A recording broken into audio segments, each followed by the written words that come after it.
The Savage Warning. The Savage Nation contains adult language, adult content, psychological nudity. Listener discretion is advised.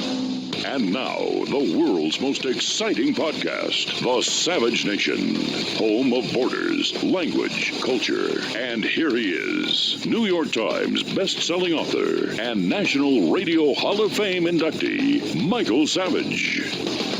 All right, welcome to The Savage Nation. In a few moments, the President of the United States will join us to meet the Savage Nation because every vote counts. And I want to remind you of something that's very important. This interview, just as my book, Our Fight for America, is really not about a single man. It's about a nation.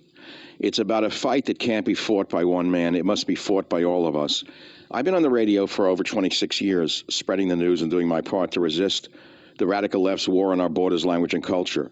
Now, over the past year, they've escalated it to a nuclear war, figuratively speaking. Every news story has become a dirty bomb. Every American institution has become a target. But of course, the two things exploited most by the left so far have been the coronavirus and the murder of George Floyd. I would also like to add that the character assassination of President Trump is on a level of homicide. I've never seen anything like this. No man on earth can be as bad as Wolf Blitzer and Jake Tapper make him out to be. And unfortunately, most of you have been demoralized, even though you feel that it's all biased and it's all made up, most of it. Many of you are dispirited and demoralized, and you're saying, I'm not going to vote. That's exactly what they want you to think. They don't want you to vote. But I want to remind you that every vote counts. And even if you live in a state of tyranny, such as California or New York State, where your vote in your mind doesn't count, in a presidential election, the popular vote is counted. And so we need to make certain that you vote even if you feel it's not going to matter in your state. We need the final count. We need the final tally. So again, when the president joins us, it will be between he and I in the interview. And I have many important questions. Some of them may not be important to you. But the entire interview is very important to me. As I said to you in the last hour, this is a very personal interview for me because it will no doubt be my last interview with President Trump or any other president for that matter, because I am leaving radio at the end of December, number one. And most importantly, on a personal level, only in America can an immigrant son such as myself wind up interviewing the most important and most powerful man on the planet. Think about that. That's the greatness of America, right here, right on this show, right now. You don't have to be a conservative. You don't have to be a moderate to understand what I just said to you, because you may have relatives who are opposite to you politically. It doesn't mean you have to hate them. As the great Judge Barrett just said, she has personal friends who disagree with her on everything, but she doesn't dislike them and they don't dislike her. That's the only hope we have left in this nation, is to not fall into the gutter with Antifa and BLM and attack those that we disagree with, pulling down statues, breaking windows, threatening people, etc. That's true fascism. So again, I can ask you to line up by calling 855-407-282 and get online to ask on the board what you would like me to ask President Trump. And if you call now, you'll probably get on. There are some news stories that are worth noting, by the way, while we're waiting for the president. And as I told you, this would happen. Johnson & Johnson has stopped their COVID vaccine trial because one of their participants fell very ill. That's very important for you to know. I told you that I wouldn't take the vaccine. I don't care who told me it was safe because I know more about it than they do. And vaccines are only 45 to 48% effective at best. And of course, the dangers are very high with all vaccines. That doesn't mean I'm not an anti-vaxxer, but I am not going to take a vaccine that's rushed like this. So that's the good news. J&J had to pull their COVID vaccine out of the trial. Ladies and gentlemen, without further ado, our great president, Donald Trump, on the Savage Nation. President Trump, such an honor to have you here. Hi, Michael. I miss you. How are you? That's very sweet. President Trump, I'm going to ask you right off the bat, how are you feeling after dealing with COVID-19? Really good, and I will tell you, I'm a little surprised. I had a temperature. I was a little weak. We don't want to have weak in the gene, and I was not exactly thrilled. But and I tested, very positive, like 10 days ago, whatever it was. And all of a sudden, Michael, I took this Regeneron, and it was maybe I would have gotten better anyway. They say 99 point something, right? Yes. Mike. Yeah, but you do, come on, let's face it, you do have great genes. You're like a warrior. I don't know how you do it. But I want to ask you, President Trump, are you still eating hot dogs like the one you gave me on Air Force One? Absolutely. Oh, that answer is very much like my mother at age 88. When I asked her what's her secret to longevity, she told me she likes hot dogs. I swear to you. Absolutely. We had a good time, Mike. We had a good time, and you've been my friend, and you've been there right from the beginning.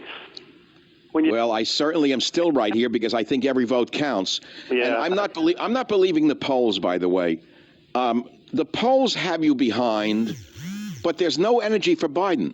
In fact, at an event this weekend, no one even showed up for him. How do you internally see the race right now, President Trump? I think we're winning in Florida. I think we're winning in Pennsylvania. I think we're winning in Ohio big. I think we're winning in Arizona. I just got some polls. They're phony polls. They're fake polls. They're worse than stories. They're worse than when they write stories. They're fake news. And I had the same thing last time, much worse. I mean, last time, I think 9 states I was expected to lose all 9, and I won all 9. Yes. President Trump, I've said that to a lot of people who were downtrodden, and they say, it's over, he's going to lose. I said, you're buying the Kool-Aid that the left wing has been putting out. I said the same thing went on before the last election. They counted him out over and over again. They vilified the man. And now they're doing it all over again. I'm not so sure it's over yet, by the way. I don't think it's over at all. Now, do most people know that they're not voting for sleepy old Joe, but for Kamala Harris? Do they really know that yet? I think they view that. I think she's not an asset, but and he's certainly not an asset. He didn't even remember Mitt Romney's name yesterday, which was yeah, I heard that. I thought he thought he was running for the Senate as well. Yeah, if that were me, it would have been a whole different ballgame. With him, they give him a lot of passes. But, no, I think we're doing well. I think we're going to win. And I think, we're much, much closer than last time. And you know what they're called? Suppression polls. And they try and suppress the vote. People say, hey, I love Trump, but we're not going to, let's have dinner. And, it's just a suppression poll. But I'm going to Pennsylvania in a little while. We're going to have 25,000 people. We had to have 41,000 last night. You probably saw that. And he gets 30 people, Michael. He gets like 25, 30 people. I know. Well, they don't care because they have the illegal alien vote. We're not allowed to say it. But we all know they have the illegal alien vote already locked up, which is why they love mail-in ballots that can't be really checked. Yep. And they think we're stupid, but we're not that stupid. We're watching that very closely, Michael, the whole ballot thing. And, I mean, not a day goes by where you don't see, ballots all over the place with Trump name on it, like they had the military ballots with Trump's name on it thrown in a waste paper basket. Can you believe it? Yeah, no, I see the stories. So, President Trump, I asked the audience yesterday, what questions would you like me to ask Mr. Trump when he's on the show? And, came up over and over again. Everyone is worried about the street thugs. They don't know why the street thugs and Antifa and the others are allowed to burn and loot and shoot cops with impunity. What can be done? So it's all Democrat states. It's all Democrat cities, every one of them. These are thugs. The Antifa's no good. And, the governors, Democrats, they have to ask us to come in. We went into Minneapolis and solved the problem in half an hour. We just this is a week later, so the place was half burned down. But in Minneapolis, we solved it. We could solve it in Portland in 25 minutes. Sent in, you saw last week where I sent in the U.S. Marshals to get the guy that shot the young man in the street. Yes, good for you. Congratulations. They ended up killing him. I mean, he was a bad guy. But so it's all Democrat run. They have to, unless you want to send in the military, which you don't want to get into that. You don't need that. But all Democrat run, and we send in our people and we solve the problem in 2 minutes. As an example, Seattle was a mess. We said we're coming in. As soon as we said we're coming in, everybody gave up. They all gave up. Yeah, they took off their black masks and went back to the universities to teach the courses in social studies. President Trump, the economy is coming back in a big way, even with the lockdowns, yet mayors and governors continue to keep lockdowns in place. You and I both know that some of them are purposely sabotaging a rebound in the economy. Why do they prefer to let Americans suffer rather than let them get back to work, which is what they would like to do? Well, they think it's going to help them in the election. It's not going to help them. I don't think it's going to help them at all. And I think we're going to announce phenomenal third-quarter numbers because, we're doing great. Now, New York is down, and another state is down, and Pennsylvania and North Carolina, and we won a couple of cases. We won in Michigan where they found it unconstitutional what she was doing. But, no, we're opening them up. And then the World Health Organization came out yesterday. You saw that, and they announced that lockdowns aren't good. The cure. Yeah, I saw that. Right, that got buried pretty quickly by CNN. Wolf Blitzer somehow missed that in his morning read. Yeah, it didn't get much publicity, but they came out yesterday. No, I think we have it good. The economy's good. The stock market's close to a record. People's 401ks are very strong. And, Biden's going to come in quadruple taxes. He's going to charge taxes at a level that nobody's ever seen. It's going to get... You'll end up in a depression. I'll tell you that. You'll end up in a disaster. One of the most important, well, let's say one of the most frequent questions I've been getting from people is about the printing of money for these stimulus bills. I know it's a very sensitive issue and question, and I know that your back is against the wall here because you have almost no choice. But what is going to happen in the long run with this kind of printing of money thing? Everyone's asking what can be done. Yeah. So in the end, we're going to grow our way out of it because the economy is really big and it's really, really strong. And if we didn't have the big foundations, you'd have a disaster right now. We're looking like it's a V. And this was all caused by China. They should have never let it happen, Michael. It just all came out of China, and they should have stopped it. But the fact is that we are going to grow our way out of it very quickly once we get started. We were there. If you go back 7 months ago, in fact, not only were there, we were starting to get along with people that you wouldn't have believed we would have gotten along with. It was success. And then the COVID came in, the China virus came in. But no, we'll grow our way out of it very, very quickly. We were there. That was going to happen. And then the other thing happened, and it's one of those things. But well, I have to set the record straight. I remember you and I spoke in February. And you were on the phone with me. I think it's when you appointed me to the Presidio Trust. And by the way, thank you very much for that. Good. One day after the election, I'd like to tell you how important that appointment has turned out to be with regard to what they're trying to do here. But let's not get distracted. You said to me on the phone that you were shutting down travel from China. I distinctly remember that. And at the same time you were shutting down travel from China, right at the beginning of the COVID epidemic, Nancy Pelosi was seen in Chinatown, San Francisco, walking around telling people it was safe to go to Chinatown and eat dim sum. And yet they have the nerve to say that you're responsible for this? Who do they think they're fooling? They were very slow, and frankly, if we didn't do what we did, you would have had 2 million deaths. You would have had 2 million more deaths. It was estimated to be 2.2 million, and I'm not saying 210,000. Any one death is too much. Right. It never happened from China, but we could have had 2.2 million deaths. The job we've done, I heard you talking about vaccines and other things, but, the therapeutics, I think, frankly, the cure. I took something that was so good, the antibodies. I mean, for me, a day later, 2 days later, I was feeling very, very good. And it's Regeneron, I guess it regenerated you. It regenerated you so well you can still eat hot dogs. It regenerated. Yeah, that's exactly right. I think you're... Let me ask you, President Trump, your greatest, so many things you've done that have been swept under the rug that are really great for world peace. The Democrats like to pose as the party of peace, and you're supposed to be the warmonger. Meanwhile, we have troops withdrawn under you from Afghanistan, from Iraq, from Syria. The greatest peace accord in our lifetime between the Arabs and the Jews. Any other president would have been celebrated for this. The Democrats and the media make believe it didn't happen. Can you please tell us if you consider that one of your great legacies?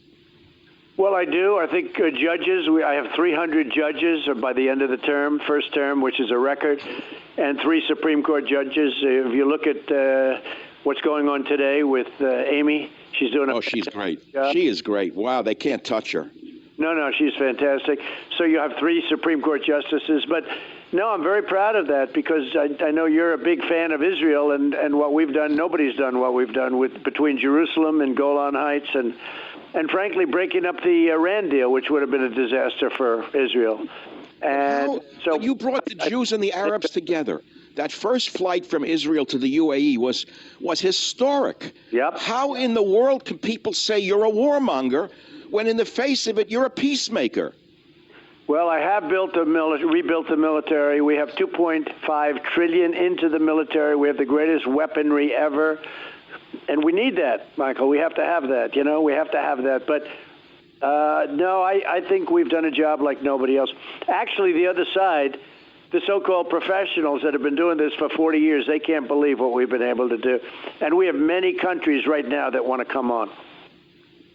Now, Nancy Pelosi, we're not going to talk about her, but this 25th Amendment is a trick.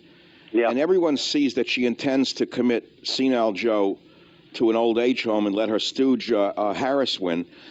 Speaking of this kind of, let's say, Machiavellian activity, many are asking President Trump, would you declassify all of the material which shows the Obama administration spied on your campaign and tried to enact a soft coup?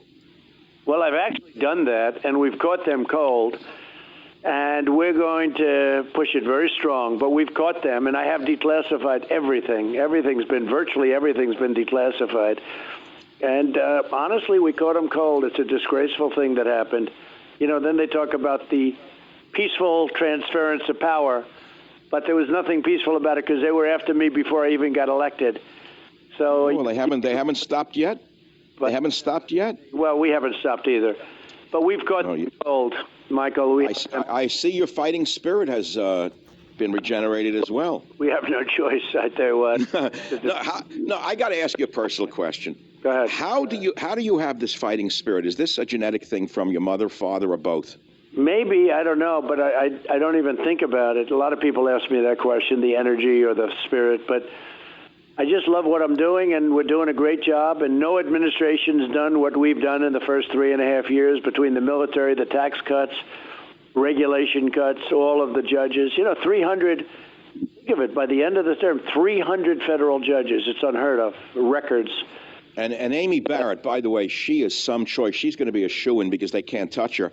No. President Trump, I'm watching her, and she is presidential material way down the road. That woman is really great. I don't know how you had the brains to pick her out. Boy, she is good. Well, a lot of people said that was the one they wanted. Everybody was talking about her. And her professor, I saw this professor who's a longtime professor, a lot of brilliant students. He said the most brilliant student I've ever had was Amy. And, it's pretty amazing stuff. She's doing a fantastic job. Did you see what the liberals did to her in the beginning? Here's a woman with 7 children, 2 of whom were adopted from Haiti. 2 children from Haiti. They try to make her into a racist for adopting 2 children who would have died in poverty in Haiti. Are they that crazy to think that the people are going to buy that? Well, it's interesting because it hasn't been brought up much today, and at all, maybe. No, because they tried it and it blew up in their face. Backfired. They can't touch her. They can't touch her. They can't touch her. So what vitamins are you taking? I'm a vitamin nut. What vitamins are you taking? Are you taking it? I tell you that, though, because I don't take vitamins. I've never taken vitamins, but... Well, wait a minute now. When you win again and you get time again, I'm going to sit down with you and tell you got to take some vitamins. I'll tell you which ones you have to take. Well, tell me now. Go ahead, tell me. I wrote the books on them 30 years ago. Come on, you've got to take some vitamin D. You got to take some vitamin D. It's known to stimulate the immune system. It'll even work well with the Regeneron. It doesn't conflict with Regeneron. So in addition to the Regeneron, which is a miracle drug in a way, the monoclonal antibodies are working. But your body itself needs the help with vitamin D, vitamin A, and several other vitamins. Vitamin C would be a big help for you. Zinc is important. Michael, I heard you talking about the vaccines, but Regeneron, you do think that's something pretty amazing. Yeah, I wouldn't. I personally am opposed to a vaccine that hasn't had enough of a trial, but Regeneron looks like a miracle drug to me. And the beauty is this drug was created by 2 guys from Queens. That's the amazing part. There's an amazing story of that company, but it really works. But before we go, President Trump, here you got the disease they said kills everyone. Yeah. And then everyone found out, no, the mortality rate is very low. Here you are, 74 years old. You get the disease, the left wing celebrates, and 3 days later, you're back on the campaign trail. Yeah. So shouldn't they learn from that this is a disease? Yes, it's a virus. Yes, it's serious. Yes, you should take precautions. But it's not worthy of locking down an entire state or entire nation because the mortality rate is extremely low?